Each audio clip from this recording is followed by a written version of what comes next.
right.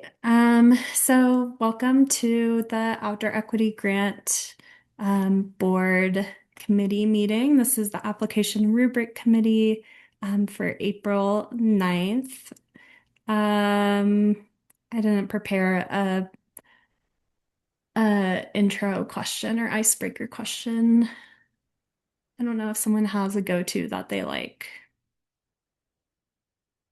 I got asked this week in the gym if if I had the chance to go to space, would I go? Okay, that's a good one. So yeah, I can start and then I'll pass it. I'm Andrea Kurth, Outdoor Equity Grant Program Manager at Colorado Parks and Wildlife. Would I go to space? I don't know. That sounds like really scary to me, and I like the Earth. I feel like humans are supposed to be on Earth and not in space. I don't know. But maybe I would like go up just like to orbit and back down. But I wouldn't go for like an extended period of time. Um, and I'll pass to Ida. Good morning, Ida Nelson. Did we do our, sorry, I missed it. I do the whole thing. Yeah, just for the recording. Okay. Ida Nelson, she, her, I sit in the environmental justice seat. Would I go to space? I want to say yes, but the reality is probably I would say no. Selena, you're up. Hi guys, Selena Wasson here, based in Colorado Springs, Colorado. I am the Outdoor Equity Grant Program Associate, she, her pronouns, and I am kind of in agreement with everyone else. Like, I would love to go to space, and I feel like as a kid, like that was like a dream of mine, but now like I'm an adult, paying rent. I want to be at my house with my dogs. And then I think about like Interstellar. Like, I don't know if you guys have seen that movie, but where they were on that planet and they got like set back like 27 years because of the one like incident that happened. I won't ruin it for people who haven't seen it, but space is unpredictable and scary, so I'm gonna stay at home. And I'll pass it to Modesta. Hello, Melissa McGrath Martinez. My pronouns are she and her, and I'm based in Westminster, Colorado, and hold the outdoor education seat. Um, yeah, I think I agree. I'd have to be a completely different person, I think. Like, I'm just the first thing that came to my head is like I'm not qualified. And so I just need a lot more skill sets. So, because yeah, I'm just like I think what intimidates me the most about like the thought of going to space is like how much you need to know and like how much you are like accountable for and like how much can go wrong. But I like shout out to the folks that do it. Uh yeah. I could have been on that flight, the one that Katy Perry was on for sure. I qualified for that. Okay, Raquel. Um, Hi, I'm Raquel Cabeza Lemus. My pronouns are she, her. I'm based in Denver and I hold the youth seat. I would go to space, but same as Andrea for like 3 days, 4 days, that's it. Oh, maybe up and down, and then that's it. Um, it's kind of scary, yes, but I'm a yes person, so I'm like, why not? It's free, and in this scenario, we wouldn't need to know everything. We're like the Katy Perry scenario, so but knowing ourselves, I would want to know everything. You're right, Modesta. All right. I like that icebreaker question. So thank you for giving that on the fly. Okay. So we'll jump into reviewing the grant interest form and finalizing that today. But really quickly, I'm just going to share the committee goals that we came up with last time. So reviewing and updating the grant interest form and rubric is the first goal. We're working on that today. Review and update the application and rubric. Talk about the role of AI in the application process. Create a board policy for giving feedback.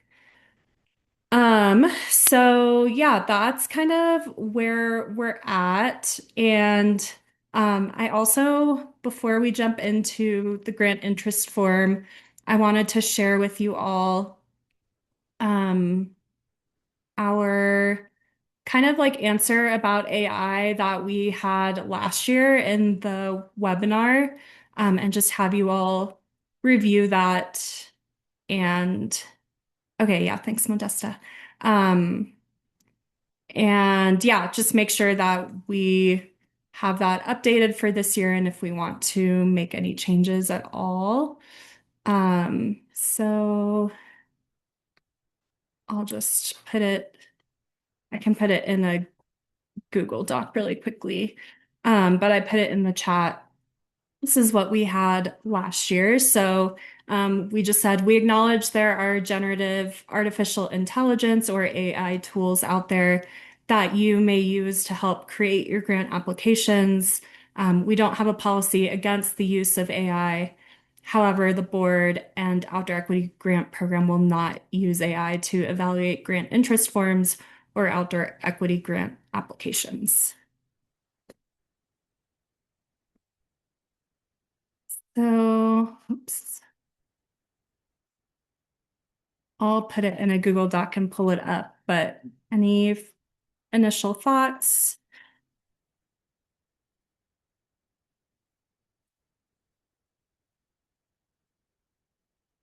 And where we will share this is we can share it in the webinar again, and we can also put it in kind of our like Q&A document that we share online. I think it's a good, I think like what we came up with last year touches like a lot of points. I don't know if we want to put like extra verbiage in there about how we go about the process, just like the care and time we take to read the applications. Um, I don't know. I feel like that might help um and just put people at ease a little bit more with that extra like tidbit of information, like, oh, there's a real person actually like reading my application word for word. And I know we imply it, but just a thought. Is that listed anywhere else? That information or like our process or something like that? Um, I'm pulling up the website right now. I don't think we have it like exactly step by step of how we review things. It's just kind of like a general um like we'll review the grant interest form and then people will be notified in August. Um, and then I think in our frequently asked questions, let me see. Um,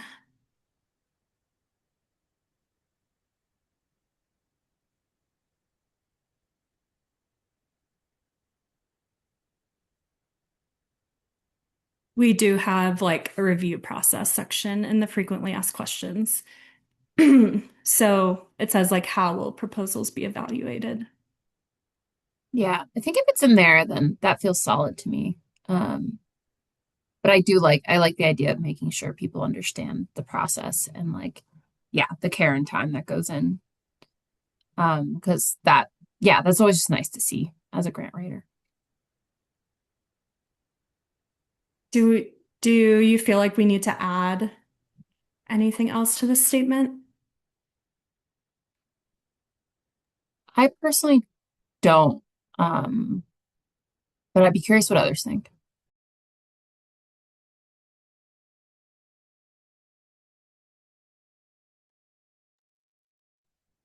I don't think it's necessary. I think, well, I don't know.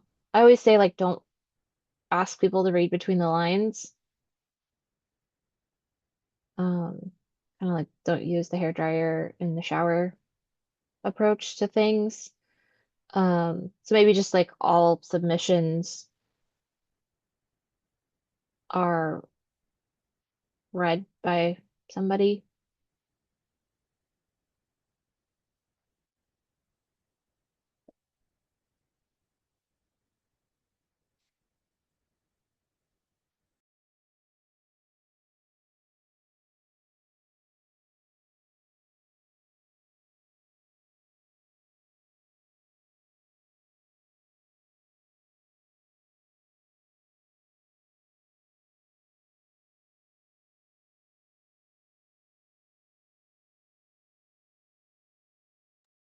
I want to say like real humans, but that feels weird. Um,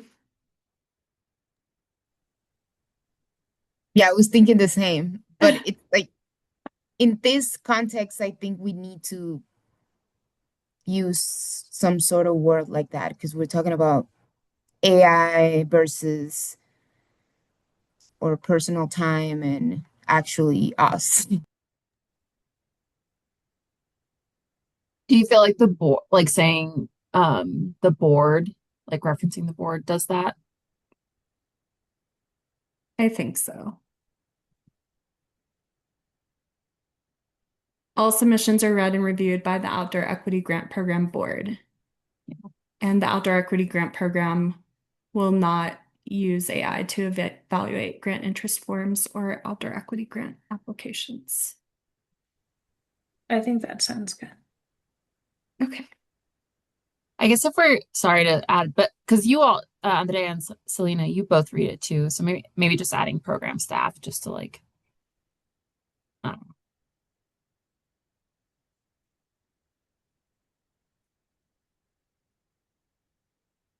Okay.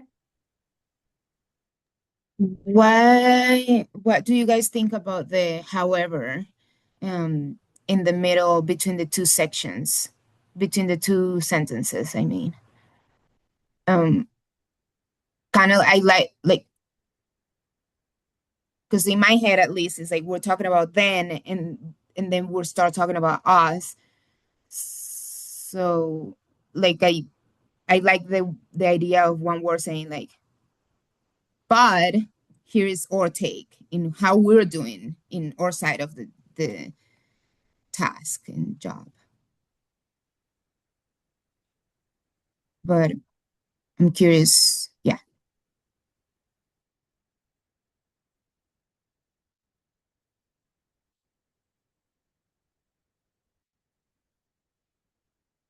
Like that?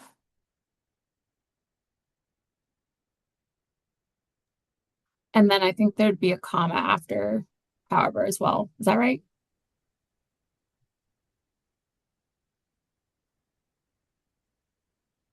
Mm, I don't know. I'm not no. good at I think grammar. it's like a conjunction, like but. Let me look it up. Okay.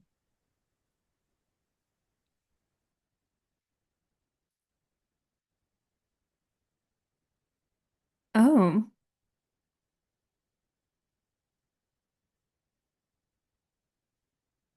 Oh, at the beginning of the sentence, follow with a comma.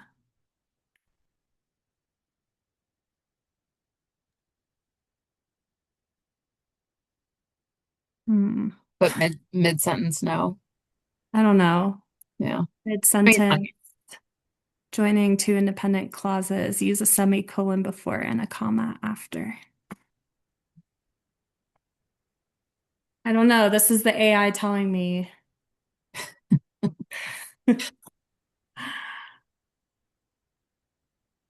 How's that? there we go. I think that's right. Okay.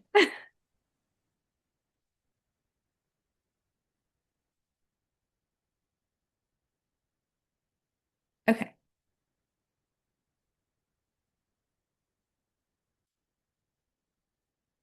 Does that seem good?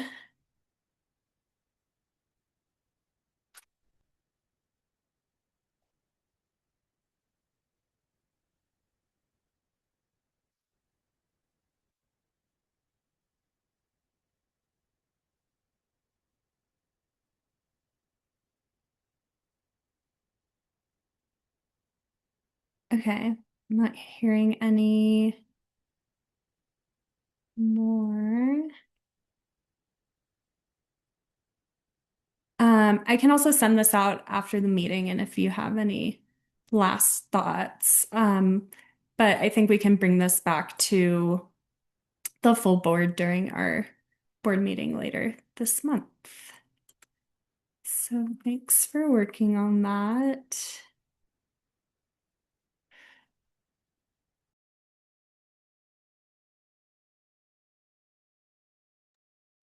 Sorry, I'm getting over being sick, so I'm trying not to cough. Okay.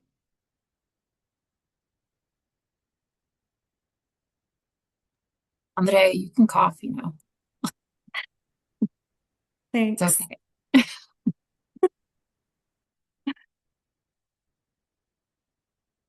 Zoom might like filter it out if I cough. Or sometimes if you're on mute and you're coughing, it's like, are you talking? Not. Um, okay. So bringing it back to the grant interest form, I believe we ended up on question 19 here for the scope of work. So I don't know if we finished it, so we can just start by looking at what we added last time. So describe your proposed scope of work. What would grant funds support? Provide examples of how your proposal will increase equitable access, reduce barriers to outdoor recreation, and instill a sense of wonder, excitement, and responsibility for the environment. There's that 400 words or less kind of word limit on it. And then we also have added successful projects must do one or more of the following: offer responsible recreation opportunities, offer environmental or outdoor-based educational opportunities, or provide career pathways in the outdoor conservation or environmental fields.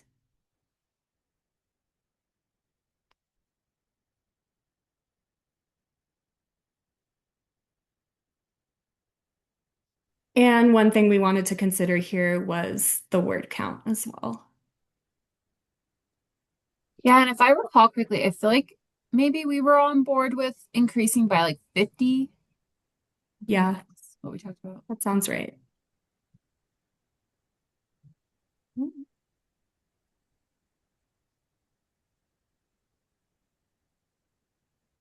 I'm just thinking about this for the first time, even though I've been here for a while. Successful projects must do one of the following. It feels like if you're doing one or more, then that, I don't know, just reads to me as like too hopeful or like too promising. Like if, as long as you're doing one of these, that you're gonna get it. So maybe projects just, or not, I don't know, just changing the word successful or just leaving it projects must do one of the following.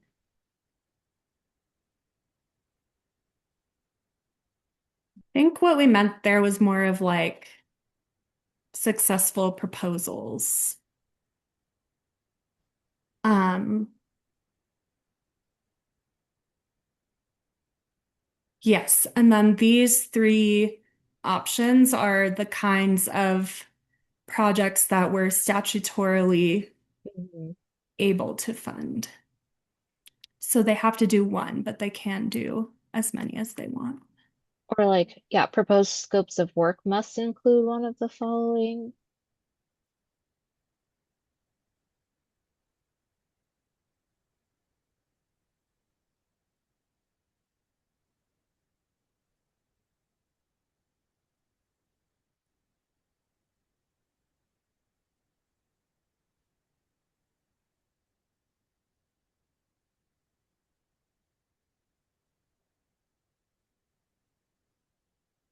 Yeah, I like where you're going with it too, Modesta. Or I'm thinking like eligible proposals. Hmm. Yeah, I like eligible. That feels more like, I don't know, chill versus like qualified.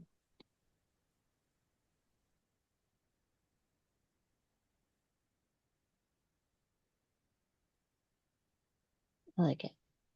Okay, cool.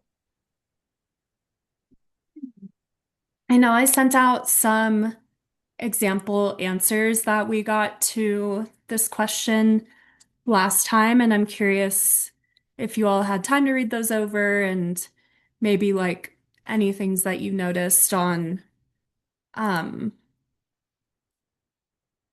how people answered that. I tried to give some like different examples.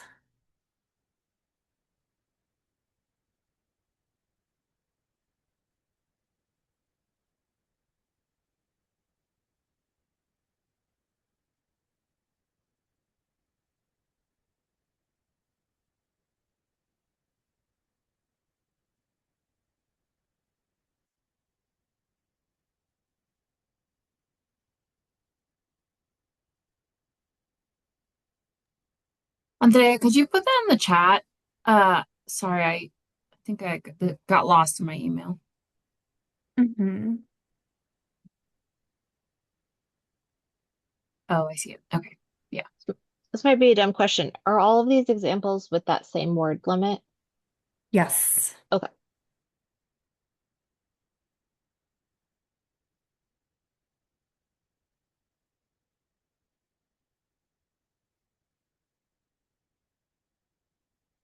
Yeah. I think the word limit is plenty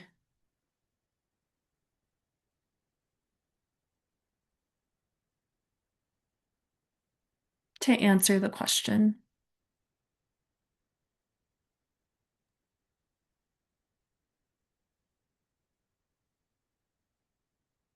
So that's with the 400 word count limit. Yeah.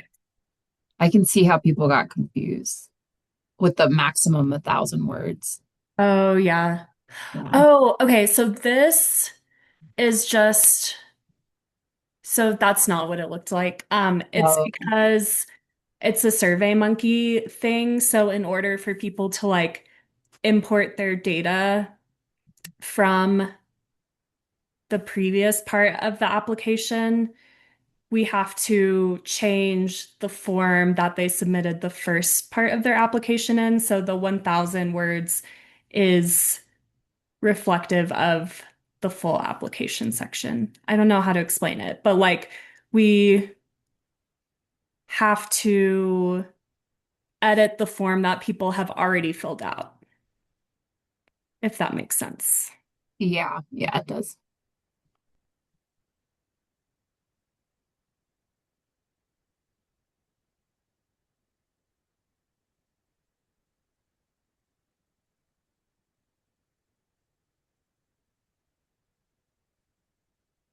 But I don't know. Maybe we don't need to change too much. I think for the groups that were funded, they got the message across.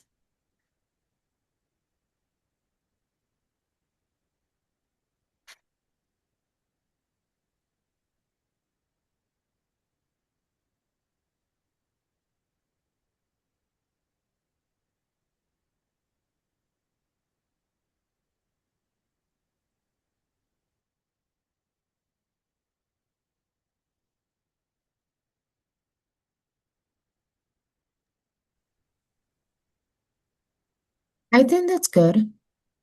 Okay. All right. And then we have the last question, an unscored question. Is there anything else that you would like us to know? 100 words or less. Um, sorry, this question will not be scored, and then 100 words or less.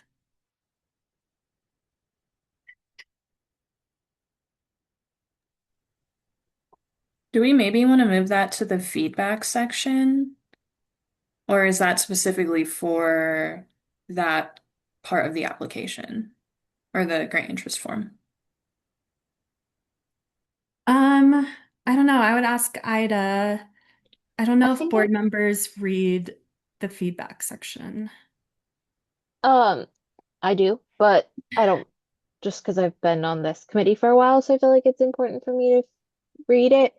I think I think this question came from Crystal, and her intention was to just give a little bit of space to talk about maybe things that are specifically impacting that organization or that community or whatnot. And so it feels like it's more related to the application than, or no, more related to the project than the application. Oh, okay. I'm just wondering if we want to change any like verbiage on that to imply that because like initially reading it, it sounds um like a simple like feedback question. And Yeah. I don't know if I pulled it. I think I did pull that from doing my feedback report, and people just put their general feedback in that question anyway. So that's why I was wondering if we should just put it down in the feedback question or maybe reword it so people answer it in the way like we intended. Like, is Mm. there any issues, or I don't know, however we want to word that, Mm. if that makes sense. Yeah. Are you sure they're not giving the general feedback to question 22? Any other suggestions, questions, or feedback? Oh, yeah, that actually might be it. I'll have to double check. Um, because these will be like separate forms that they have to click through on. So I agree with Ida that I think anything else you would like us to know, like belongs on the grant interest form section. But I think like when people reach out and tell me um, additional information, like they're saying if we don't get this funding, like we're gonna have to reduce our programming by this much, or um, just other things. I'm trying to think of other examples, but sometimes people do reach out and say, like, hey, I want to share with the board this piece of information. Where should I put it? I kind of direct them to put it on that question. Um, I think things like, or what we intended it for was like if they've lost a big amount of funding lately, or like they were depending on federal funding and now they can't anymore, or just like different things like that that are kind of about like the organization itself and less about what they want to do with funding. So I don't know if there's something there that we could add. Okay, yeah, I was just thinking about adding something to make that a little bit more um upfront with the wording to make that make sense to the people who read it. I like Modesta's option of like about your project or organization Mm, at the end. yeah, that's good. Could we add into the end of that, sorry, copying, community as well? I think if like I would want to know if there's something specific happening in a community that I might not be aware of. Yeah,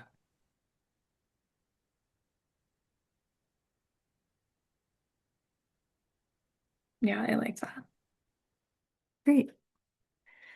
Okay, and then the feedback section. We have, did you have difficulty with this form? Yes or no? If yes, it'll pop up and say, tell us why. Um, why you had difficulty. I don't know if that makes sense. Tell us what was difficult. Um, does that seem worded weird, or am I just overthinking it?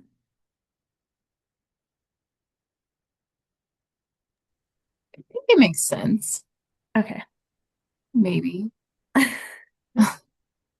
I think we can simplify it to tell us why or please elaborate or Yeah. Okay, cool. Um, okay, and then any other suggestions, questions, or feedback? Sometimes people use that to give us compliments, which is great, or just say other stuff. And then, how did you find out about this grant opportunity? Select all that, apply. Um, yeah, I think the only question I have about this is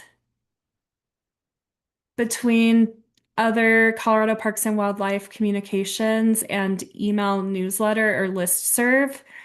I think sometimes people conflate those two. Like we have our own newsletter and listserv, or maybe they saw it on like, Everyone Outdoors Colorado or another partner organization or something like that. So I want to distinguish between those two a little bit more, I think. I was thinking that too, Andrea. Like you want the other one to say third party email newsletter or something like that. Yeah, or like partner. Yeah. Yeah.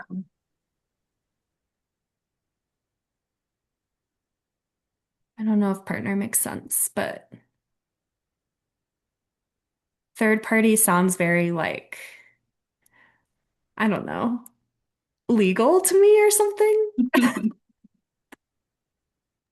Hey, I'm a business school student, or Yeah. former, way former. But yeah, I think partner sounds good Okay. because I think we don't we. I think that's common language in our other things that happen. Like we usually Yeah. refer to them as partners. Yeah, you're right.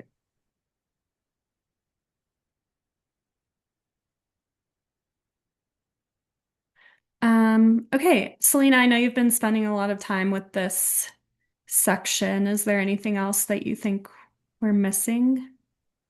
I had like a quick flash in my mind, like if we should also differentiate between the Colorado Parks and Wildlife website, or we can also put just the Outdoor Equity Grant Program website. And I think, I don't know, maybe it might be helpful to also just see how many people go straight to our website, like actually um, land on it for the grant opportunity versus I I don't know. Were we implying that the Colorado Parks and Wildlife website is technically the OEGP website? Okay. Yeah, that's how I kind of, yeah, that's how I think about it because really, here, I'll show you guys on the website. It's not on the home page or anything like that. People have to go to About Us and then well, they could go to the Outdoor Equity Grant Board right away or apply for a grant and then Okay. all the grant opportunities are listed there. So, and then that takes it straight to our like Our web website. page. But I would consider probably all of those different venues like the CPW website because we don't have our separate own website apart from CPW's website.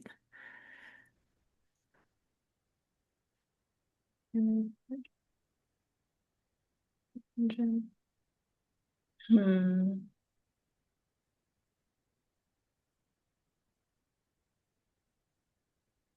Trying to think of like all the other forms of outreach that I have been reviewing.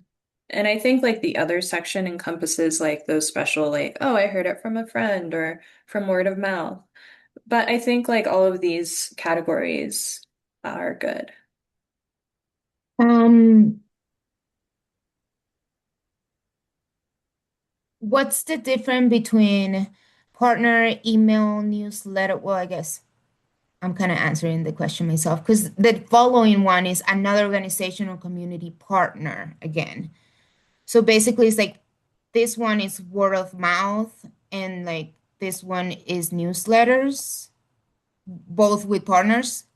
Yeah, more or less, Okay. I think. Like maybe, yeah, word of mouth. I think a lot of people, like I talked to someone on Tuesday who was like, oh, another nonprofit that I used to work for, like, because I was a development director there, told me about this opportunity type of thing. Sounds good. Okay. All right. So do we feel good about the initial form?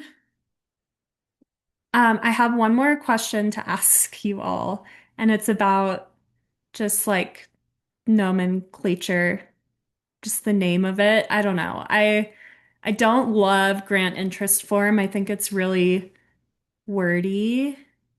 Um, we kind of went this route because we called it a letter of interest before, and then people were like emailing me letters, which we don't want that either, but I'm curious how grant interest form lands with you all and if we could change the name.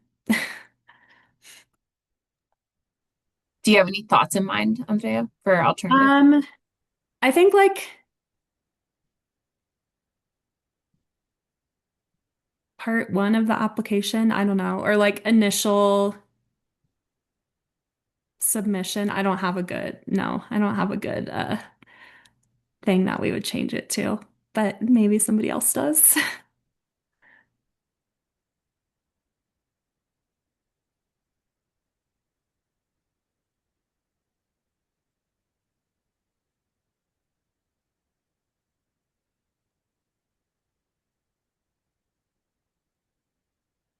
There's another grant. They use pre-application. That's an option. I don't know. I feel like Yeah, none of them are like perfect. appealing. Um, Yeah. yeah.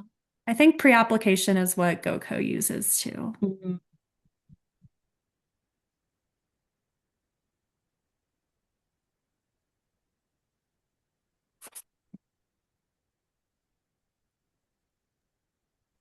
Because you want it more simplified, like you would like two words Yeah, or okay. I don't know. It's interesting because I still get questions that people are like, do I submit a letter of interest or will it be a form? And I'm like, well, form is in the name. So it's interesting that people don't get that, I guess. I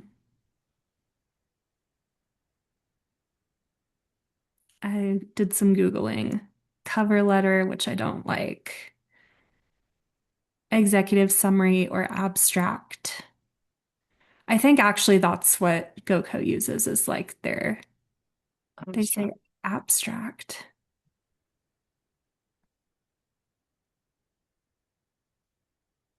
I feel like there's probably a case to be made of like using standard language, so that people like are familiar with what the concept might be. But then again, it sounds like maybe it's all over the place based on what we're hearing right now. Yeah. So pre-application, expression of interest, concept paper, letter of inquiry, preliminary proposal, So many. pre-proposal, technical proposal. That doesn't seem like it fits. I feel like grant interest form is pretty straightforward. And like to be honest, like it is still a relatively newish grant. And so maybe people are still getting used to the concept, but I don't know if it would hurt to change it now and then get another like whole set of questions about it. Okay. I don't know, that's my thought, but Yeah.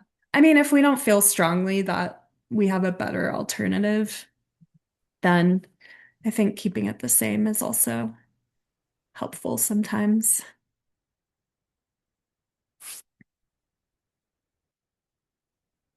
All right.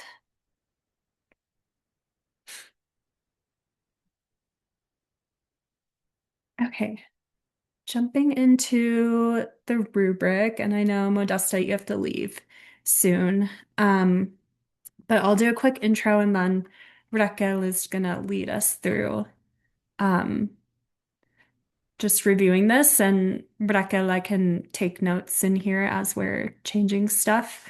Um, so hopefully you all have had a chance to review this. We try to keep it really short and simple. So it's three questions here. Um, Raquel did point out to me that this numbering is off. So we'll just need to like, actually, let me see if I can. Um, we will just need to realign the questions that are mentioned here. So this should be question 19.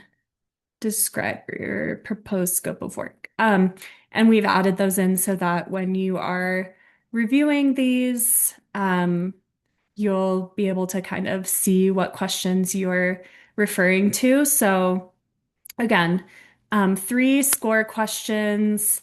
And then just a double check here, making sure that they are um, delivering on one of the grant objectives as created by statute.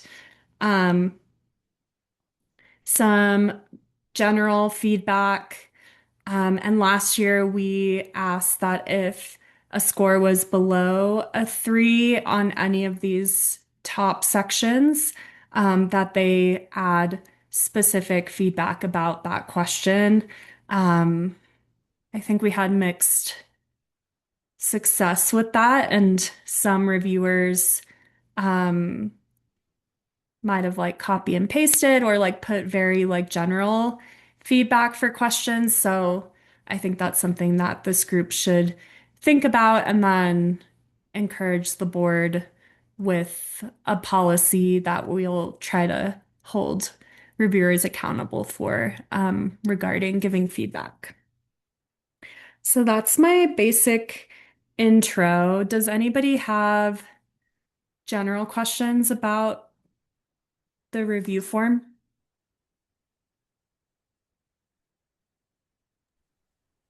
Ida, from your experience, did you feel like, because I imagine that there's probably some effort to make this as simple as possible, just considering it's only the first part. Do you feel like it's in a good place or like there's some room to make it more efficient? I felt like it was good enough to get us where we needed to go. I will say I really did struggle with the feedback part, like, Mhm. because if they're not specific, it's really hard to give specific feedback, if that makes sense. I'm thinking specifically like, and I think we might fix this by not listing out the eligible youth categories, because I feel like they would just like put those in there, and then it's like, well, where are those intersectionalities? Are they being carefully considered? Sometimes that comes out in the scope of work question, but sometimes it doesn't. So I will say I really struggled with the feedback portion of this, like giving useful feedback or helpful feedback. But I think that the rubric worked well for what we needed it for. Mhm. Um, this feedback, are we delivering it to the applicants? Yeah, so Okay.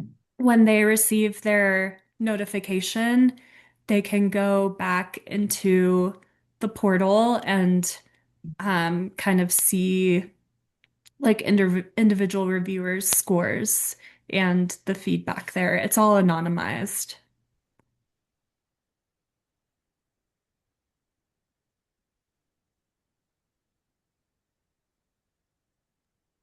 I know we had a thought about maybe making examples of like how this might look like for an organization who's scoring 6. How this might look like for so that way we like take away the personalized feedback and we more give like a general feedback, but more so like intentional because it's within the score they got, if that makes sense. Is Yeah. that something we want to consider instead of, because it seems like, yeah, the yeah, we need to figure out a way of like doing the feedback intentionally or yeah, making it a good example for that. Yeah. And for the others, I was sharing with Rebecca that sometimes I struggle with like these highlighted um kind of like descriptor words. And I think it can be very subjective unless the board kind of like meets together beforehand and talks through like what those would be. And in the case that we made each of these categories like describe a little bit more about what we were looking for or what we didn't find in each application, then that can be better feedback in whatever you're selecting as a reviewer, that goes back to the applicant rather than saying like, well, you've satisfactorily did this. And then I think that just opens up more questions to like, well, what would have been like, a better score on this, which is always what people want to know. Um, so that's something that I've personally struggled with over the years, and I shared with Brecca, and Yeah. yeah, curious what you think, Ida. I agree. I think maybe in our larger board meeting, we can workshop what these words mean to us because I'm thinking of like this one in particular, I think comes up as like leave no trace feels like satisfactory to me. Like that's just like the base for me in terms of like responsibility. And then something might be like they're actively engaging in some sort of restoration or protection or other ways that you can be responsible. And then I think the strongly would be like that is a key part of their proposal, if that Yeah. makes sense. Yeah. Um, so I think that, and I think that would have been helpful for me as a first time board member as well, is to understand, and we did a little bit of this last year, and I think it was helpful, but like, what does this mean to you? Kind of perspective, because I think I might have a very different idea of what satisfactorily means compared to somebody else. And like, maybe that community is only at the leave no trace part of their journey, right? And so like maybe that is strongly for them, but does not feel good enough for another person. So I think spending a little bit of time with each other as board members and understanding what these words mean or examples. I don't think we need to put them on the rubric necessarily, but I think it would be helpful to talk about them as a group. That's Yeah. a great point. And we're also kind of like we're meant to be coming from different perspectives too. Yeah. And I think that's an important piece to like recognize here. Although I'm sure a lot of us hold like intersecting skill sets and perspectives, but Yeah. And I'll also just say, looking back at like these first two questions on the rubric, Ida, I think that we did take out some of those like qualifier disc like we don't have like satisfactorily or significantly in these, and we went more towards Yeah. saying like it acknowledges barriers and identifies solutions to address them. So I think that's what we can kind of focus on and making sure that makes sense to everybody, and then also talking through it with the board is always helpful. Um, But I think in the full application rubric, there's a lot more of that, like minimally, satisfactorily. And I think that can just be hard to like standardize across all of our reviewers. And yes, everybody is coming from different perspectives. So I think people pick up on different parts of applications, and that's totally fine. Like we don't need to require certain things because then I think that counts out a lot of ways that people can be like innovative or maybe propose something that we weren't thinking about. So we don't put it in the rubric. So we don't want to go that far, I think. But I do think it's helpful to have something other than just like Yeah. strongly, moderately, or whatever they are. Could we look at that next section and maybe work on that a little bit to see if we can, because I do remember this process and I think that was helpful, especially as I was reading. Like I could say, okay, they acknowledged the barriers and they've identified solutions versus like they like program actually has some solutions like they're working on and or they've already like got it nailed down. So I do think that that is a more helpful way to think about that than those descriptors. Maybe we can spend a little bit of time today workshopping that next section. Um, Are you talking about the application uh, rubric? yeah, if you could scroll down Oh, to oh, that. this one. Okay. Yeah, sorry. Sorry, I'm zoomed in too far on my side. No, no, you're Uh, fine. okay. Yeah, that section. Okay, I'll get rid of the application for now, but let me know if it's helpful to bring it back. Also, just side note, in case you all haven't experienced this, the other day I was like dragging and dropping, and now Google Docs lets you have like side by side screens like within Google Docs, which is really cool. Um, so let me know if you want me to do that. My computer does it on its own, but I like didn't mean to do it, and then I was in two screens, so just sharing. Okay, yeah, this does remind me that we did have examples of like words or feelings that might come out of what the strongly is, but maybe we need to do that for four and or three and four. Hmm. I don't know. I'm curious. Raquel and Modesta, when you read these, does like when you read three or four, what's missing for you, like compared to six? To be honest, I was questioning if we need both.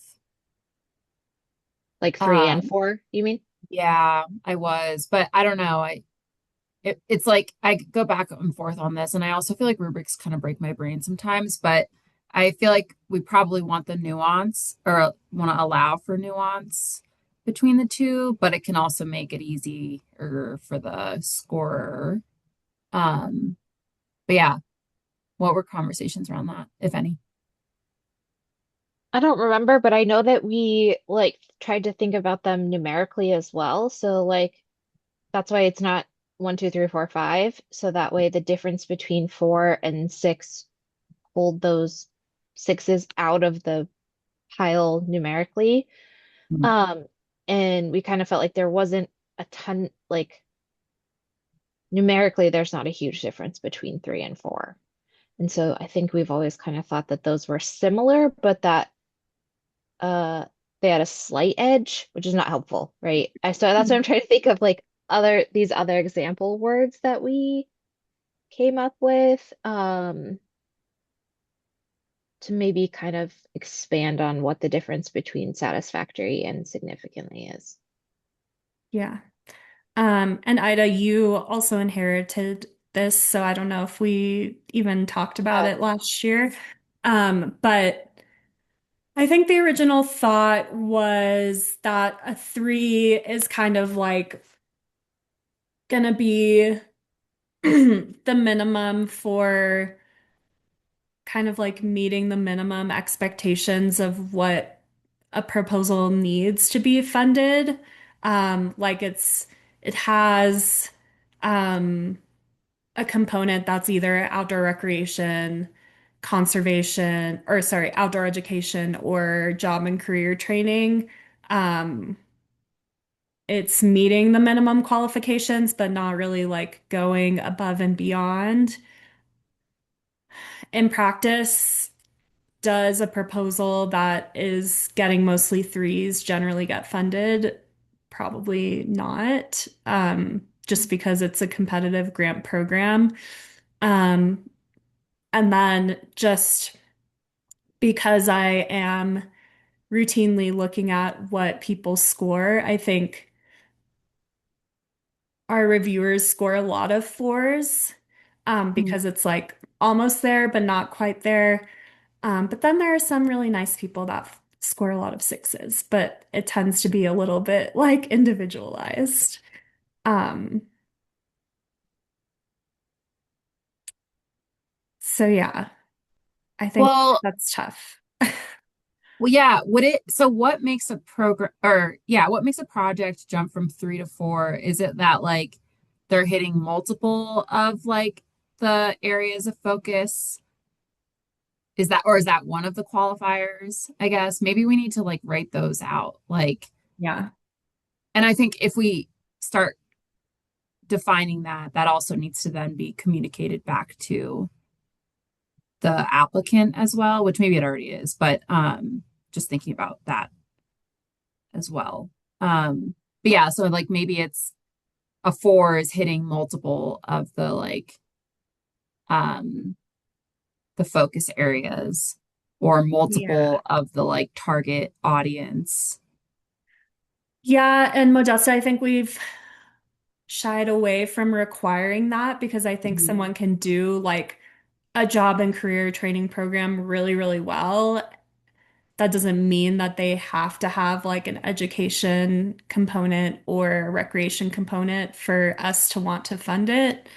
Yeah. Although, like, likely it will. I don't know. I think it's hard to be specific enough about what we're looking for without discounting potential proposals that come through that are like doing a really good job, but maybe are like super focused on one thing. I think the difference between three and four is that like three says they do it, and four shows me how. And six says like we own every part of it, Yeah. if that makes sense. That does. That's helpful, I think. Yeah, so I Yeah, think is there three, any way we can put that there? yeah. There. Like, yeah, three tells us, four shows us. I don't know. I can't figure out better ways to say that. My brain is not, I'm like Those topics. I've got like my post migraine hangover right now, so my Oh, words are hard for me. But do you get what I'm trying to say? I do, at least. Shows us how, and then yeah, maybe the third one you said kind of owns all of it. Well, I feel like we have really good examples already, so maybe we don't need it for number six. Mhm. I'm thinking about like when I've read them in the past, they say like, and our project instills wonder, excitement, and responsibility for the environment. And then they'll give us like a little bit of how they do that, but like they're mostly just telling us, whereas like the better proposals really explain how each of those things are happening. And then the difference in the six is that they're either pushing those or doing them in an innovative way, or yeah, they are these transformative or sustainable or progressive ways that they're doing those things. Yeah. There's also probably a rubric for the full application, right? Yes, Yes. there is. Yeah. Yeah, I also want because I'm like just because this is the first thing I'm being shown, I'm kind of like I want to give it my all, but I'm also like cognizant of the fact that there's a whole other like step to this. So yeah, maybe we don't go too deep with this, but would really be curious about the full application rubric and making sure that one is really solid. But honestly, I feel like that guidance alone feels more helpful. I also wonder if there's a component here of like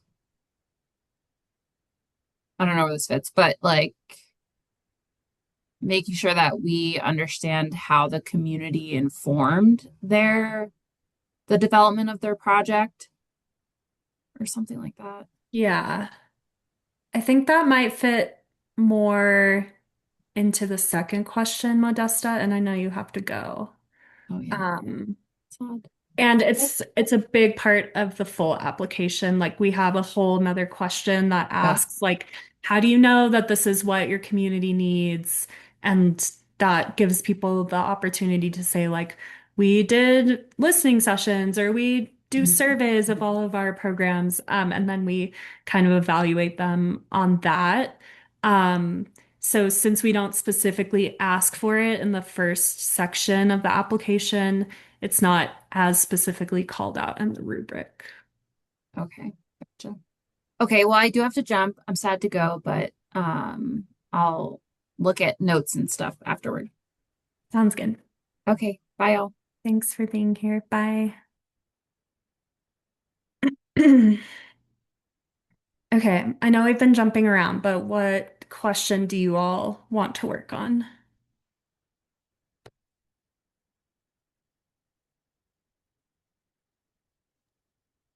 I I'll think we scroll can back down start. here. Oh, Yeah. No, that's okay.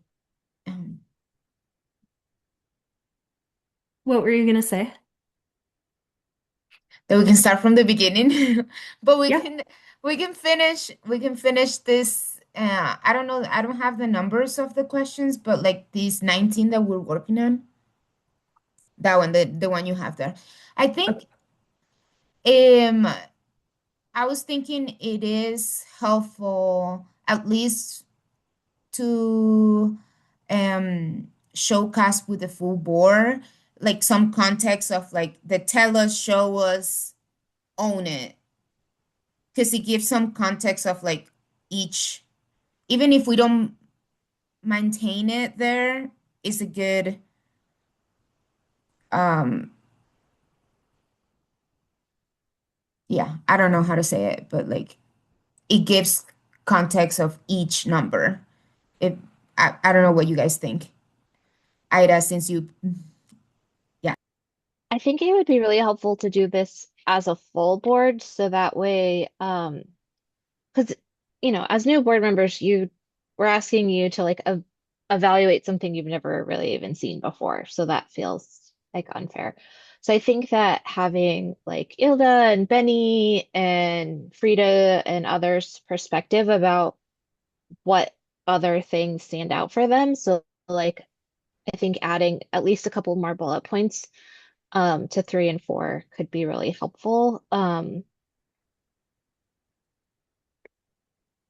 Yeah, I'll just leave it there. Does that sound reasonable to like maybe ask for some other brain power from the others about the difference between a 3 and 4 in this case? Yeah. Yeah, I think that makes sense. We won't have time to do it in April's meeting, but May, when we're all together for the board retreat, we can finalize the rubric there and kind of go through all of the sections, which is what we did last year, Ida, and that'll be just a week or two before you all get your grant interest forms to review. So I think the timing there will be good as well. Yeah. Um, in that case, can we today just review like these top sections and make sure it's in a place where we want it to be for that meeting? And then we can always like make edits as a full board.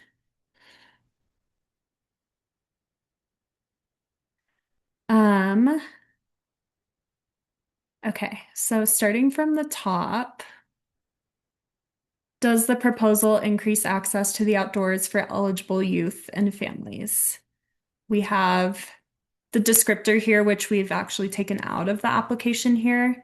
Um, I still feel like that's helpful for reviewers as a reminder. And I think we changed this to who you will serve. Describe your proposed scope of work. Okay. So starting from a 0. Okay, so yeah, I kind of think about this rubric question as really like the who.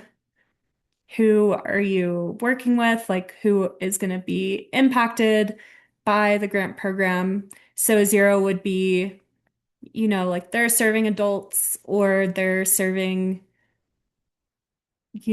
like a community that is not really falling within our um streams. Sorry, I'm having trouble with words today too, Ida, because I'm recovering, but um within the statutorily set populations that we work with, a 0 would be like, no, they're not working with those groups. Um, I don't know.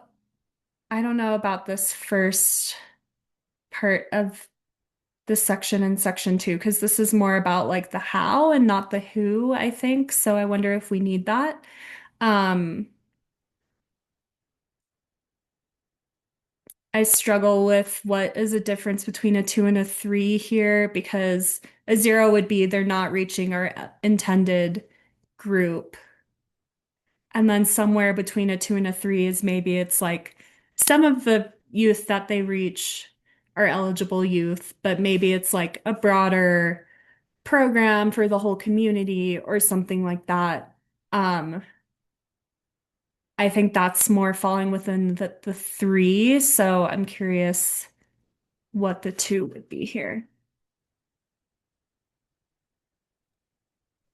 Um, Thinking about the who, maybe this is a silly question, but on the who, I'm picturing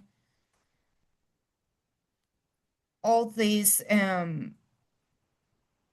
people that were mentioning here in the description, right? Like all of this.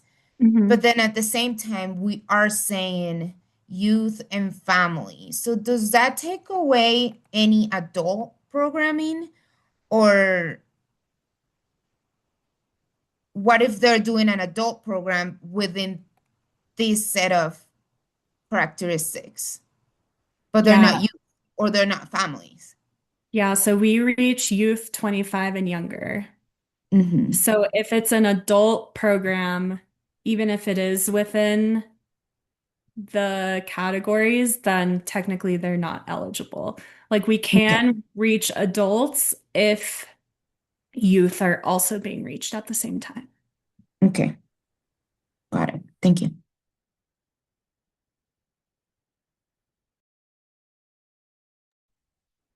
Yeah, I'm struggling with the some and none. Trying to think of like a good example of what a two would be. I know. Maybe it's like I think it's more like the broader ones. It's like, oh, it's a playground. Yeah. Is kind of the best example that comes Maybe it's to like mind.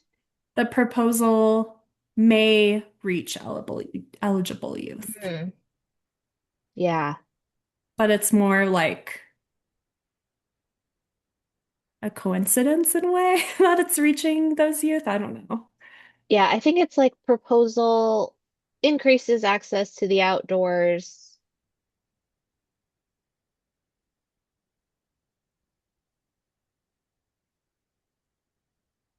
And what did you say? May reach.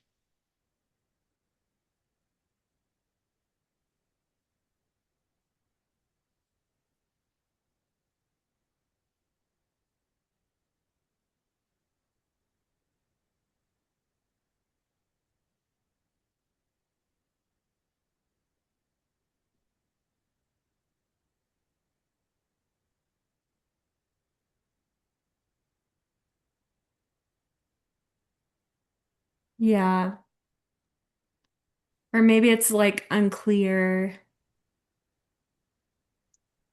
Yeah. Um, Mm. but then that feels like a three too. Yeah. So, yeah, we have on three is not intentional towards reaching eligible youth. Um, would that make sense to move to the two? Yeah. Yeah, I was thinking that as well. I was also thinking of an example. What was your example? Like what I just said about like the playground aspect. I could think of that being maybe a two, like if they're asking for money to like fix up like a community outdoor park area and a playground just happens to be a part of it. That might be like a two, but I can't really think of any other I think the other ones I examples. think about are like school ones where like it's like, oh, we're gonna do, outdoor for all third graders. Hmm. Like that probably includes some of those kids, but like we just don't know who who Yeah. it is. And I think And because they can't say, right?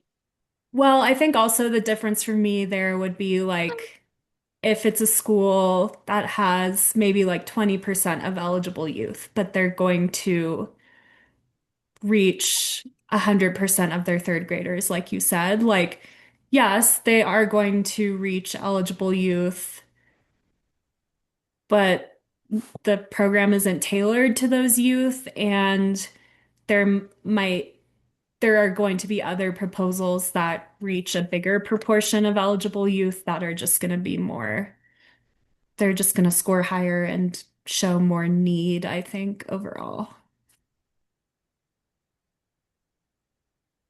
Um, okay, so moving the not intentional to a two. For a three, we have some eligible youth and families versus carefully considered sector of eligible youth and families, or a six would be an intentional sector of eligible youth and families and may highlight intersectionality of youth served.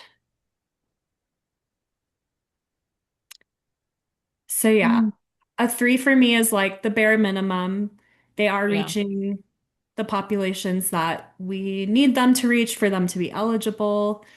Um, a four is like, okay, they're really intentional about who they're reaching, how they're reaching them. Maybe like the relationships with that community are already there and well established, whereas a six is either they're kind of like led by that community that they're serving, or they're really clear about what youth they're serving. So beyond just saying like, we're reaching youth of color, they'll say, we're reaching refugees and immigrants from North Africa who live in this zip code of Aurora and go to these schools. Um, yeah, I think it becomes very apparent when you start to read the applications, like how well people have narrowed in on the community that they're serving. for sure. Do we want to, in three, do we want to get rid of some eligible youth and just, I was thinking that too.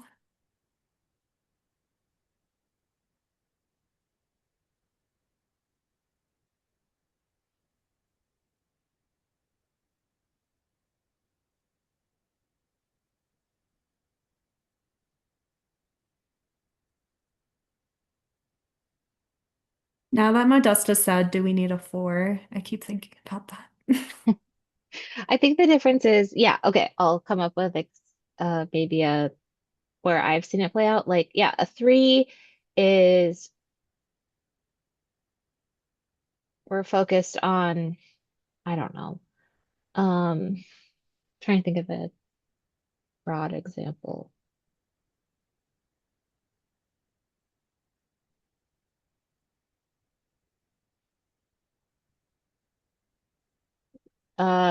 Youth with disabilities in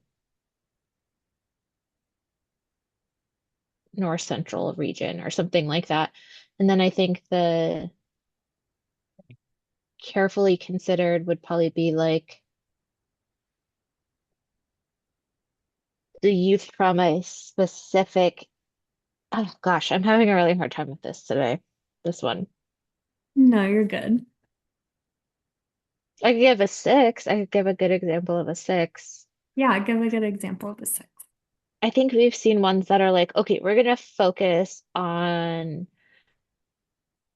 um refugees who also identify as LGBTQ kids in,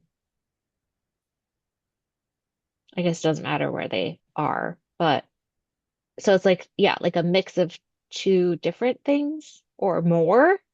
I think those projects have really stood out to me where they're like, and we have, even if it's just one kid, right? Like, and we have this one kid and we want to make sure that this one kid feels included.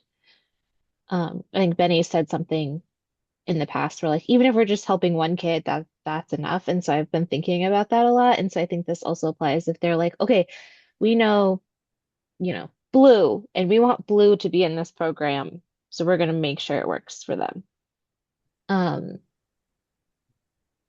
So a six would essentially be like those intersectionalities of eligible youth and mhm. possible like geographic areas, etc. Yeah, I think so. Mhm. Yeah. I don't know. I kind of feel like an example of a three is like we serve Youth of color. BIPOC youth. BIPOC Yeah, youth. Yeah, yeah, now yeah. that I'm thinking back on it. Yeah, Or when they BIPOC name, youth. or when they name them, name the examples, but they don't give us any more indication about it. Like I think it's another of the they tell us, but they're not showing us.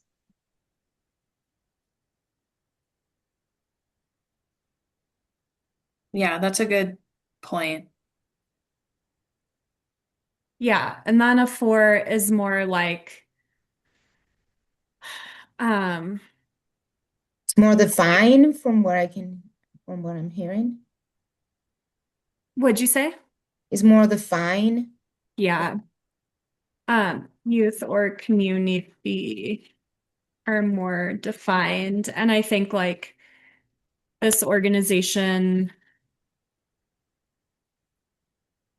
shows us, oh gosh, I forgot how to type. Shows us that they know their youth well. Hmm.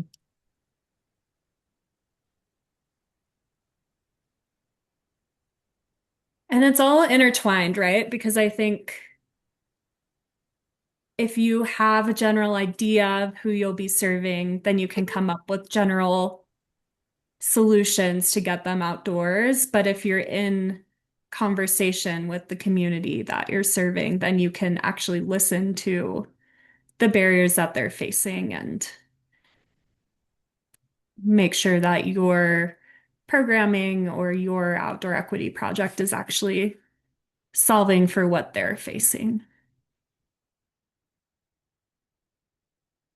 Okay. Does this feel better?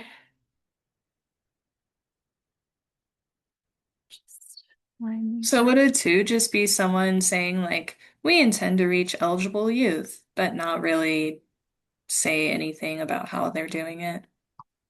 I think that is more like um they're serving like all youth or something like that. But not honing in on that specific Hmm. piece that they play. Okay.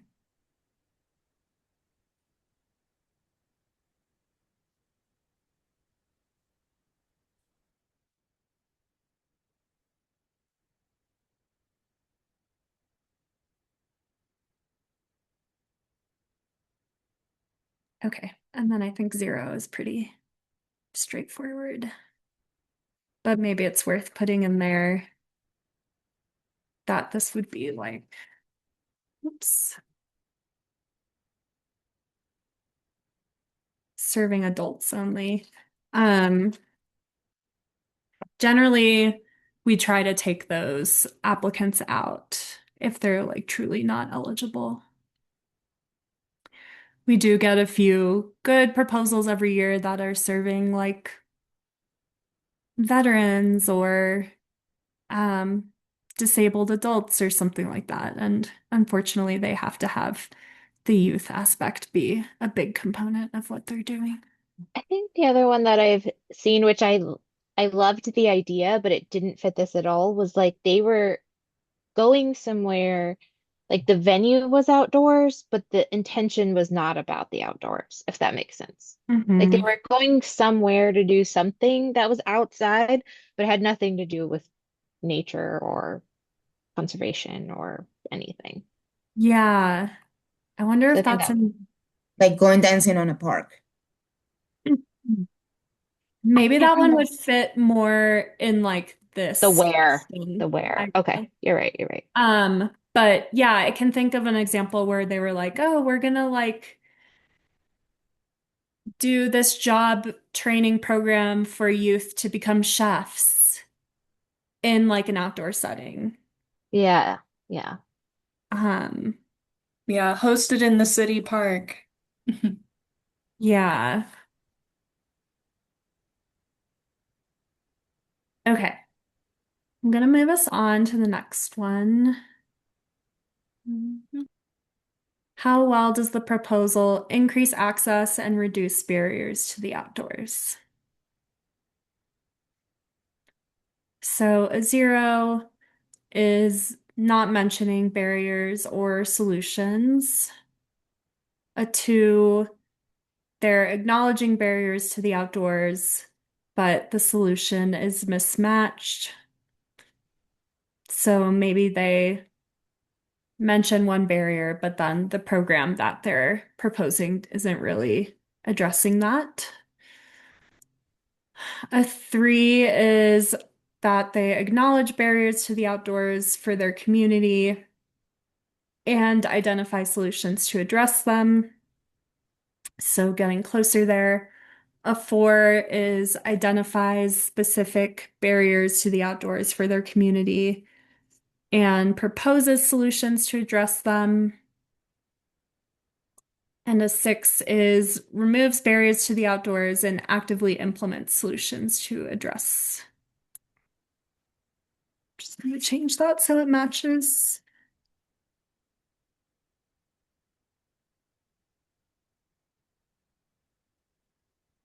So again, I don't know if the difference between a 3 and a 6 feels like it's spelled out here. Yeah.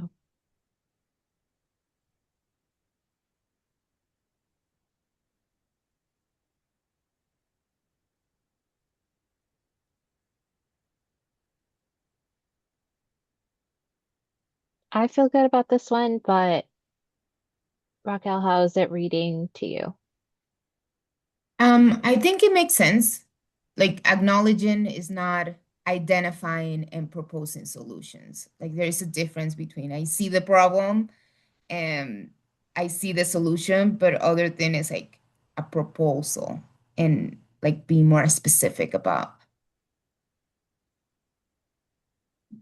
like I can see the thought process and like the intention versus the action. Does that make sense? Hmm. And a 6 means like they're actually doing it. Like there has been proof of like it's happening. Yeah.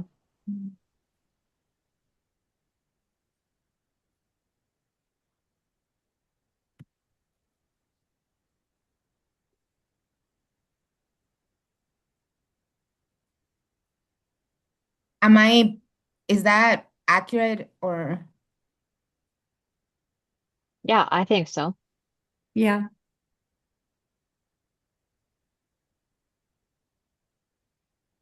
yeah, I think it's like the idea and then the intent is kind of the four for me is the intention.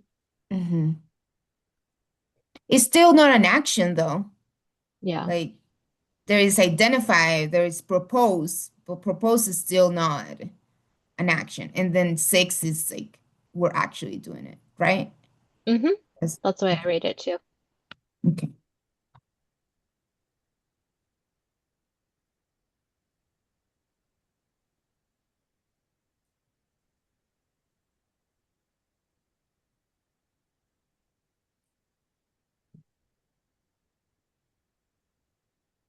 My question is, like, what if they propose a solution to a barrier, but they need like the funding to actually like actively implement and execute?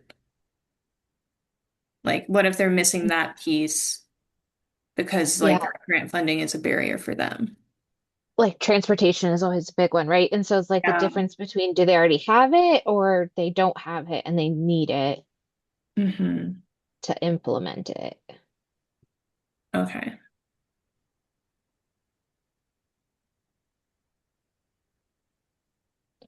I guess that would go along with the question on the interest form of like, how would you, I'm paraphrasing here. Is that a word?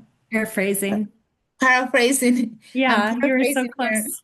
but it's like, how would you do, how are you intending to use the funds? Like, if they propose like transportation and then they answer the question of like, oh, we will use this for transportation, then I guess that would make sense. But you're right, Selena. I've been thinking about this of like, what if there is a new organization, a new nonprofit who hasn't been able to score six because they are missing the funding. So they will get all the time four because yeah, they cannot do it if they don't have the resources. Um, Right.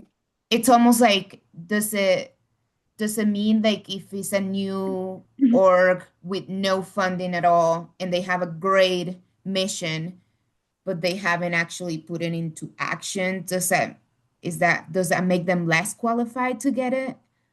Right. They identified the solutions, and the barriers, but just haven't implemented or executed on them.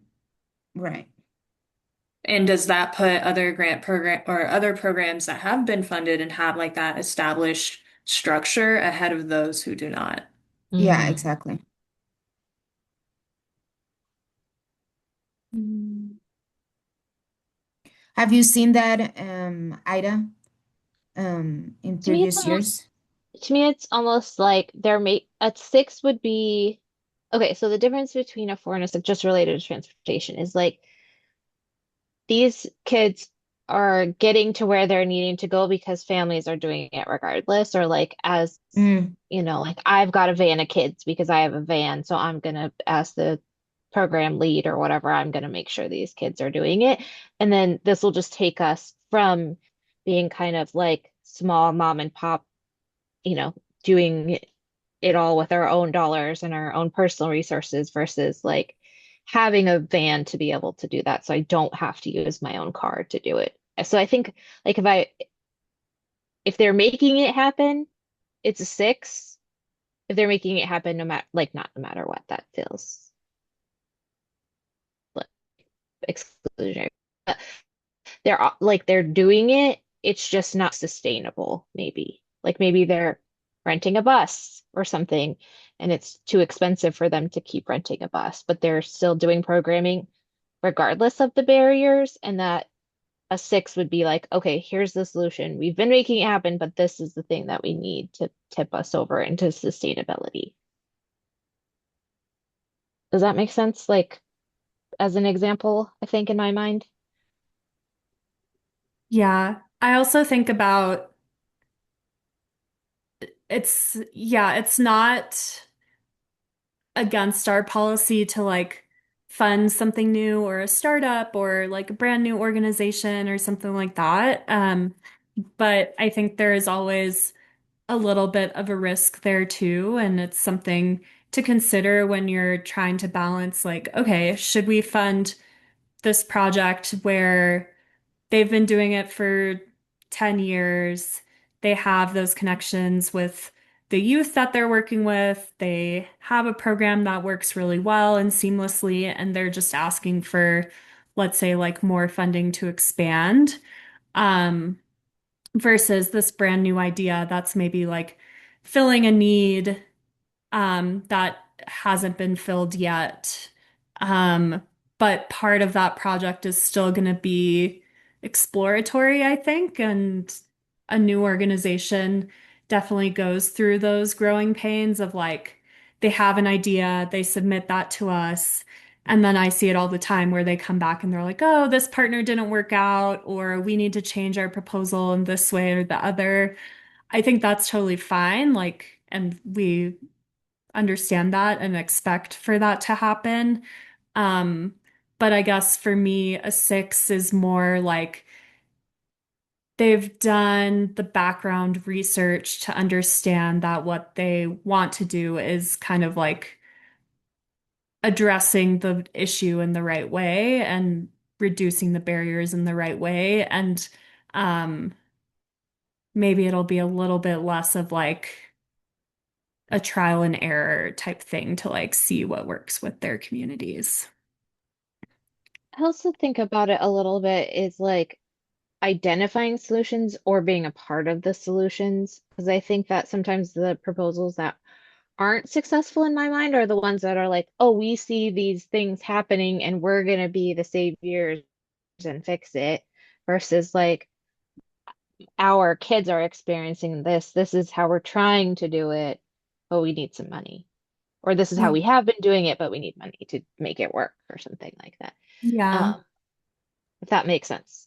I don't know, those other ones that are like they're not part of, I don't know, I'll just make it racial because that's where I see it most. Is like, okay, this group of like mountain bikers see these, you know, black kids in the city and they're not riding mountain bikes. So we as white men are going to take these black kids out to ride bikes.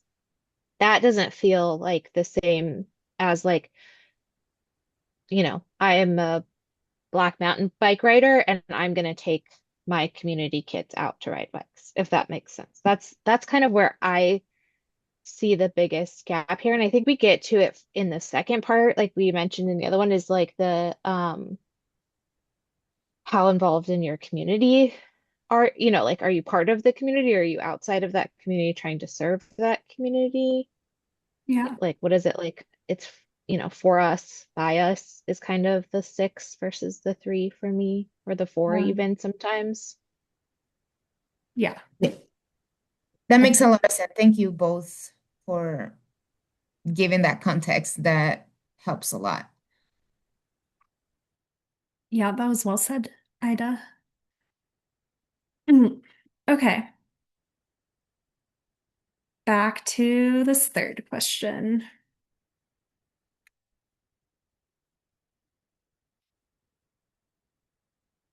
So a zero is does not instill a sense of wonder, excitement, and responsibility for the environment in eligible youth and families. A two is that it increases to the, I don't know if these two are different enough, increases access to the outdoors, but does not instill a sense of wonder, excitement, and responsibility for the environment in eligible youth and families. Um, do we want to add increasing access to the outdoors to the zero? And then I guess my only question regarding all of these is like, what if they do part of that value, but they don't do another part? Like maybe they're instilling a sense of wonder and excitement, but they don't have the responsibility piece, then where would they fall on this scale? I think that's what I commonly see. I, we were brainstorming about the difference between three and four. I think that could be a good option of like the four can stay like that, it significantly steals a sense of wonder, excitement, and responsibility. And then the three could be instills some of our values, but not all of them. That's not the right wording, but you know what I mean. Like it doesn't do the three sense of. I think that the, oh, sorry. No, go ahead. That's it. I think the three has to do all three, and the two may do one or more, or like not all three, but they may do one or two. Maybe we can say partially. I think the like keyword for me here is not the significantly between, or the satisfactory, or the significant, never mind. Between the two and the three is the and.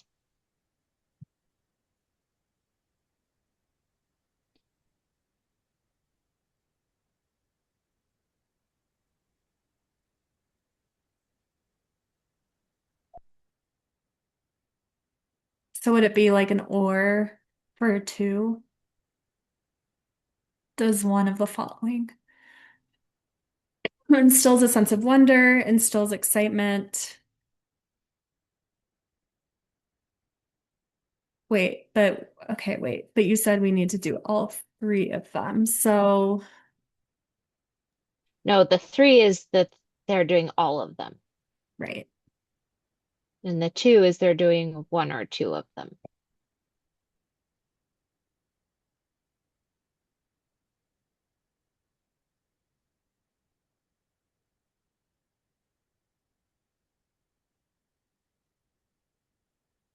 Okay. Maybe this is extra, but we can put on number two, the one we're working on. Proposal does only one or two of the following. And that could be the highlighted question, the highlighted word of like, I like it. Mhm. Yeah, that sounds good.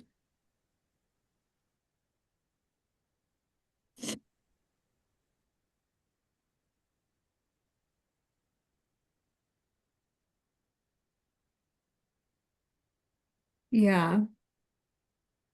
I would say from my personal experience as a reviewer, I really look for that responsibility for the environment piece Hmm. because that's something that is within the board's values. And I think sometimes people get really excited about doing a recreation project, and then there's no component in there about, or like Ida said, like maybe it's like, oh, we'll go over, leave no trace or something like that. And I think it depends on the extent of their project. Like, is it a 1 day thing? Is it many, many weeks over a year? And what kind of makes sense for that responsibility for the environment piece? So I don't know if there's a solid example of like, it has to include leave no trace or something like that that we need to put in there. But I think in my experience, that's what I end up usually docking people points for is Hmm. I don't feel that they have that conservation or um, just teaching youth about the environments that they're going into and how they impact them. I think a good example might have been like, I think we evaluated like two different horse programs. And one, it was like very much about the horses. And then the other one that I think ended up going forward did have like the caring of like the land part of it too, and where they're going to ride horses. I Yeah. think that was like the difference between one we funded and one we didn't. How do you see that reflected in an application? Because, yeah, like, Yeah. how do you notice the difference between the two um, organizations within that example, Ida? Sure, I think one is like we are existing with nature versus we are caring versus we are reciprocating is kind of Mm, how I think of it. Um, right. Yeah. Or like for some of them, the outdoors just happens to be the backdrop for mhm, what they're doing versus they're learning about the specific place that they're going, what, and of course, like this is all age specific and depending on the audience and stuff like that. But I think versus like, what can we learn about the plants and animals that are going to be in the place that we're going? Maybe that's a 4, and then maybe a 6 is like, oh, this specific area is facing this challenge, so we're gonna do a volunteer project to, pick up trash or um, give back to the place that we're going because we've learned about the challenges that it's facing and the impact that we have on it as people, even if we're just recreating on it. Right. Thank you.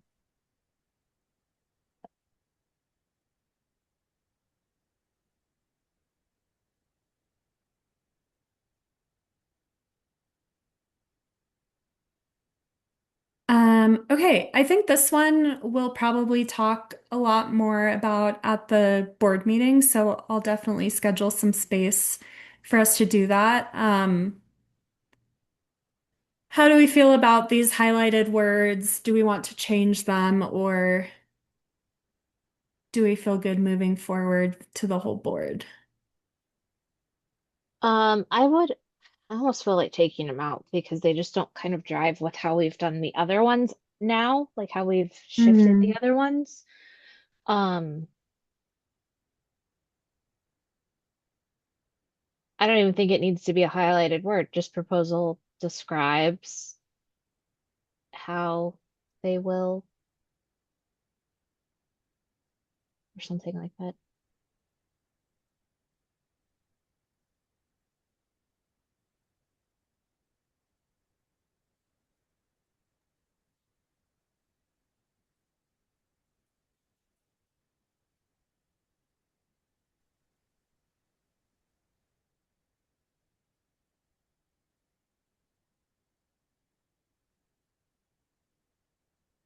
I guess the difference is between describes how they will do it and just telling us that they're doing it. So maybe the describes is the four.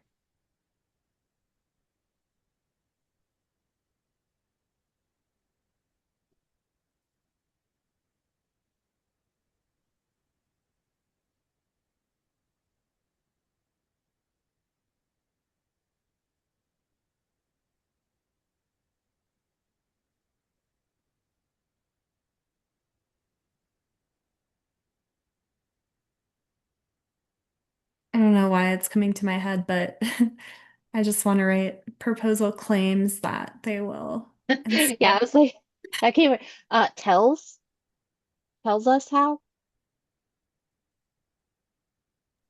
Allegedly. Allegedly. I guess that still describes. Proposal notifies. I don't know. I can't think of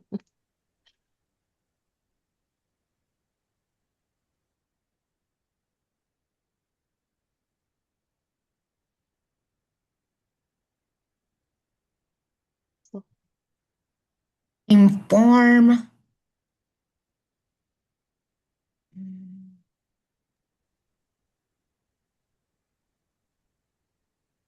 Yeah. Do we want to, I guess, re evaluate them on how well they're telling us, or I guess extrapolate that to like how well we feel it will achieve this in the youth that they're working with? I don't know if that makes sense. yeah. Because I Um, think sometimes, like, some proposals just, I don't know, this is just my personal experience, but I guess when I imagine like what they will be doing, I can really come away feeling like, oh, wow, that's going to be so effective. And these kids are going to be really tuned into the land and like excited about pursuing careers or like going back out there versus like, yeah, they'll be outside, but is it going to get them excited about coming back or learning more or doing it again, I guess. And I don't know how to distill that down into like a few words. I guess while I'm hearing you, I hear like the difference between the two is like the intentionality of it. Like you can put the kids on a playground or outdoors and then that's it. But if you're like a little bit more intentional of like the engagement and how welcome they feel and the um, caring about the land and teaching them and educating, then there is a difference between just giving resources to people to experience the outdoors and actually like introducing them to the outdoors. Yeah.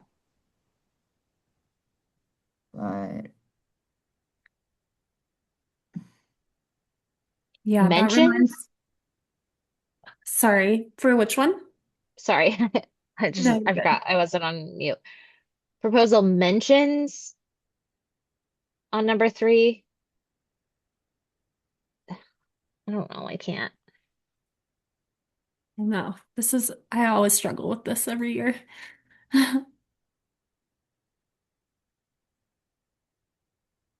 Yeah. I also, I think about like, take the playground proposal again. It is outside, right? And then sometimes people try to make the connection of like, we'll plant some native plants around the playground, um, to introduce people to like the natural setting and the plants that like exist in this area. And I struggle with that sometimes because I'm still not seeing the piece where, like Raquel said, not that we need a programming piece, but I think what's missing in those is like the programming piece to show kids like, oh, these are the native plants that are around here, and here's what's special about them. Um, But on a playground proposal, like I think the kids are really there to play on the playground. They're not necessarily Yeah. getting exposed to the plants around them unless that's like an intentional part of what they're doing. Like maybe within the playground design, there's some informational like materials or, like things that families can read together that say like, oh, this is why these plants are special. I don't know if that makes sense. Yeah. Yeah, I get what you're Maybe, saying. yeah. Details instead of describes. And then I think um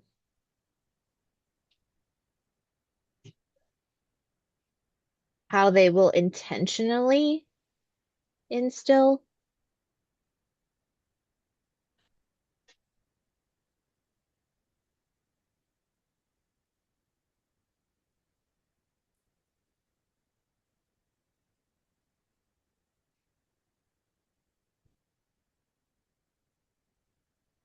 And then maybe it's like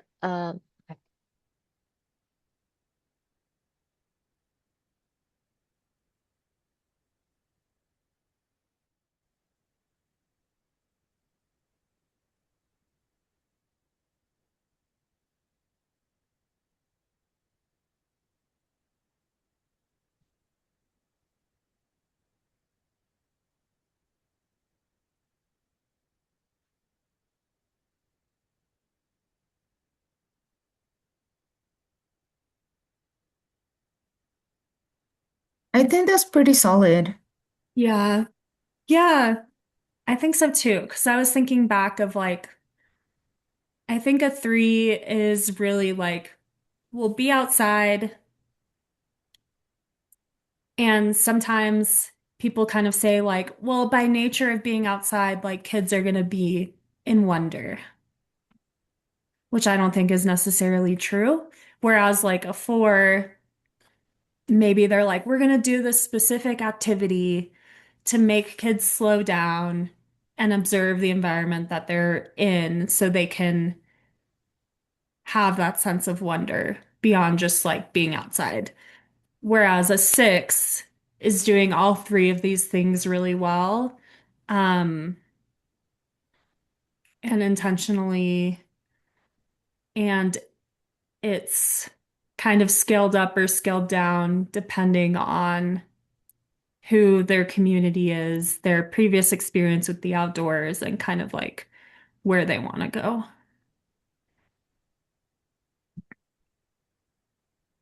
Okay, love it. Um, do we want to leave this next question in here, check which of the grant objectives this project accomplishes? My other thought is Selena and I do an eligibility review beforehand, so we can also do this section, and just make sure that they're at least checking one of them. But I don't know if Ida, in your experience, this helps you as a reviewer kind of like think about the proposal. I think the most successful proposals do all three or close to all three, right? I think of like uh,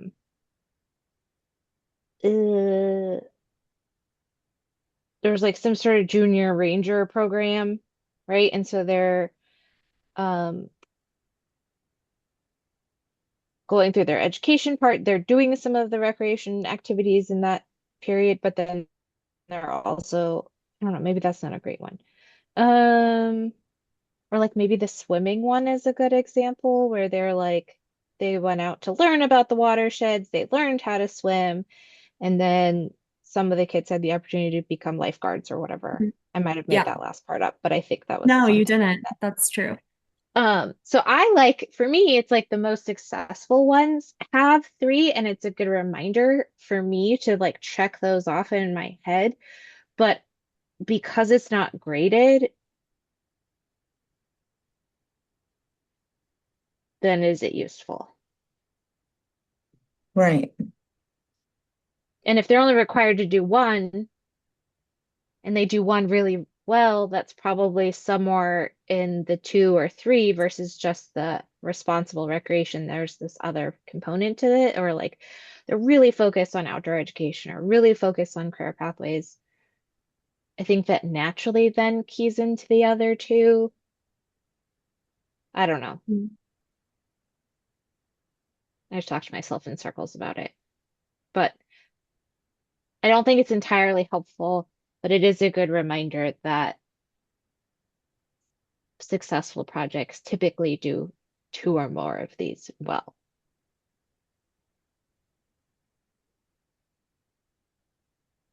Does that move forward? Like you mentioned that only one is required.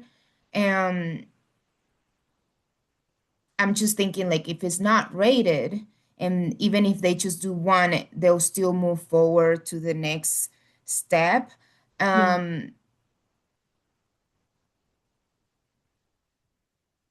it's almost like in my head, or at least I can see myself creating a like a preference for this application that got three, who's doing the three um checkpoints, but it doesn't make a difference in the rating because it's not rated. Hmm. So yeah, yeah, coming back to the is it gonna be, and also like I would like to so Andrea and Selena do a pre check before we, Hmm. okay, so, and I'm assuming this refers to these questions that like basically you guys are making sure these are accurate before we review. Yeah. Hmm. My inclination is to leave it off because as a reviewer, I might be inclined, if that's the one I see right before feedback and they're not doing all three, that might skew my feedback a little bit. I also think that as a reviewer, if I might have more time or energy or whatever to do better feedback if I have less to do everywhere else, even though Yeah, it's just clicking. I know. That's like one less thing to think about. And maybe, yeah. Yeah. Okay. I agree with that. Um, Board member feedback. How do we want to handle that? I think I don't, also like you all don't have to make a decision and we can kind of come up with a proposal and take it back to the full board too. what if we did it at a two or below? Because I feel like if it's a three, then I'm just going to be more inclined to be like, well, they said it, but I didn't feel it or something like that. Yeah. Versus like a two is like very clearly they were missing something for me. And that might help me give more direct or clear feedback versus like, well, they kind of did it, just it just wasn't as exciting as others. Yeah, and I guess the other question I have is like, do you still want it specific for each section or just general feedback? I think general feedback if they score a two or below, and then that triggers one for the entire application. Because I Hmm. did wear myself out doing it. Like if there was a group that was just doing kind of like all across okay, then I really struggled to give more targeted feedback for every For single each three that I question. gave. Yeah. Yeah. Yeah. Okay. I'm gonna have to check if I can make it trigger for I see what you're saying. any of them, but I think it could be possible. I think it could be a reminder that like, can it just highlight if we did a two, and then the requirement is like fill in the feedback down below? Yeah, yeah, probably. I can probably just make a comment like pop up. Yeah. Okay.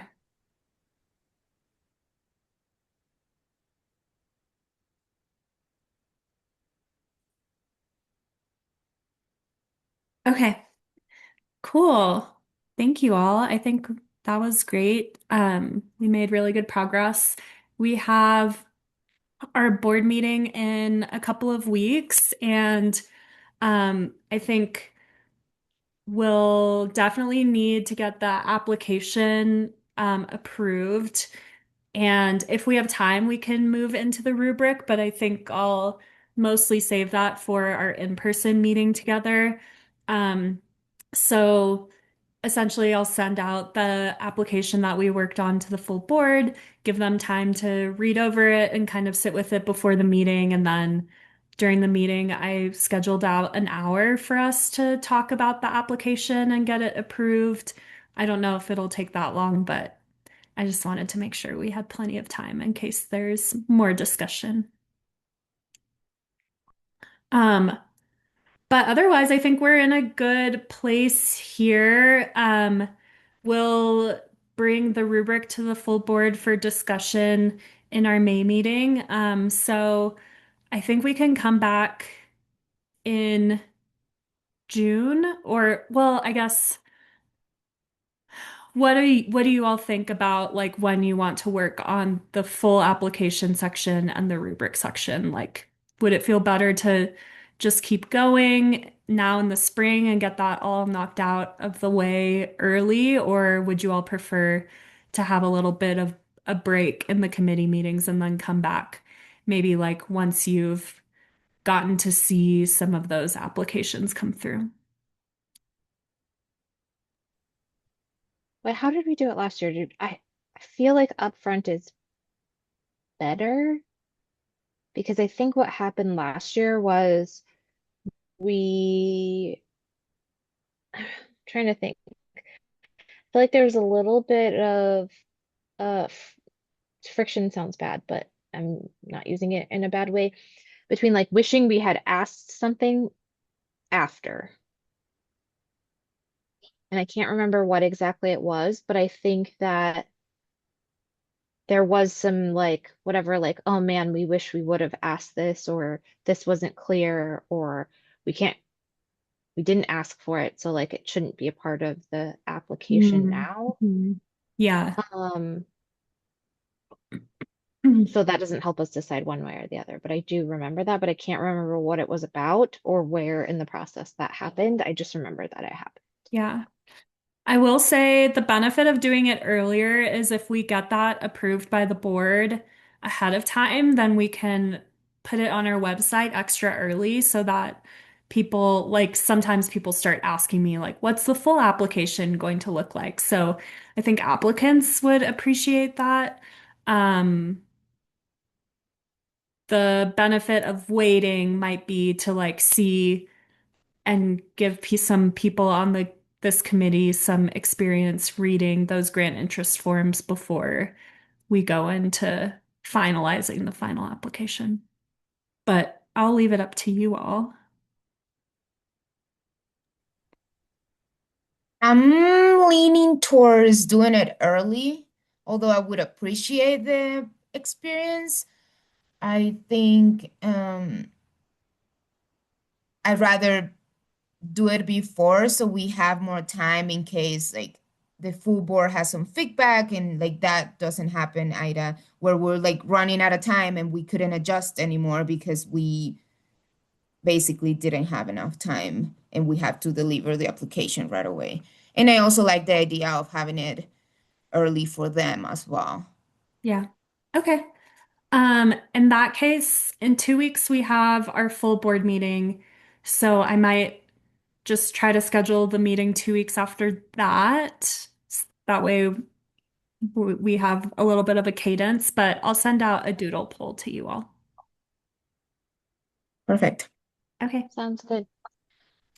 And Thank you Selena, all. I am narrowing down my time frame of when I'm going to be back, so I'll be in touch with you soon after I have more solid dates. But I'm definitely going to be back for the in-person, so probably during that time.